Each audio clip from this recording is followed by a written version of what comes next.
శ్రీమాత్రే నమః. అందరికీ నమస్కారం. శ్రీకృష్ణుడికి ఒక యువకుడికి మధ్య జరిగిన సంభాషణ. ఒకరోజు ఒక యువకుడు శ్రీకృష్ణుడి దగ్గరికి వచ్చి, కృష్ణ, నేను ఎంత ప్రయత్నించినా నాలో ఉన్న భయాన్ని వదిలిపెట్టి నేను ముందుకు వెళ్ళలేకపోతున్నాను. ఏం చేయాలి కృష్ణ అని శ్రీకృష్ణుడిని అడుగుతాడు ఆ యువకుడు. అప్పుడు శ్రీకృష్ణుడు ఇలా సమాధానం చెప్తాడు. నువ్వు వెళ్ళి ఒక పాత్ర నిండా నీళ్లు తీసుకొని రా అని చెప్తాడు. సరే అని ఆ యువకుడు వెళ్ళేసి పాత్ర నిండా నీళ్లు తీసుకొని వస్తాడు. నువ్వు ఈ పాత్రలో నీళ్లు చుక్క కూడా కింద పడకుండా కొంత దూరం నడిచి రా అని చెప్తాడు. సరే అని ఆ యువకుడు కొంత దూరం నడిచి తిరిగి శ్రీకృష్ణుడి దగ్గరికి వస్తాడు. అప్పుడు శ్రీకృష్ణుడు ఆ యువకుడిని ఇలా అడుగుతాడు.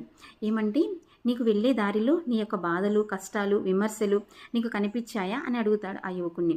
అప్పుడు ఆ యువకుడు ఇలా సమాధానం చెప్తాడు. కృష్ణ, నేను వెళ్ళేటప్పుడు ఈ పాత్రలో నీళ్లు చుక్క కూడా కింద పడకుండా ఉండాలని నా దృష్టి అంతా కూడా ఈ పాత్ర మీదే ఉంది. నేను ఏమి కూడా ఆలోచించలేదు కృష్ణ అని సమాధానం చెప్తాడు. శ్రీకృష్ణుడు నవ్వుతూ, అంటే మన దృష్టి అనేది ఎప్పుడైతే మన లక్ష్యం మీద ఉంటుందో ఈ విమర్శలు, కష్టాలు, బాధలు ఏవి కూడా మనకు గుర్తుకు రావు. అంతేనా అని ఆ యువకుడిని అడుగుతాడు. అప్పుడు ఆ యువకుడికి అర్థమవుతుంది. ఏమంటే, మన దృష్టి అనేది ఎప్పుడైతే మన లక్ష్యం మీద ఉంటుందో అప్పుడు మనం ముందుకు వెళ్ళగలము అని చెప్పేసి ఆ యువకుడు అనుకుంటాడు.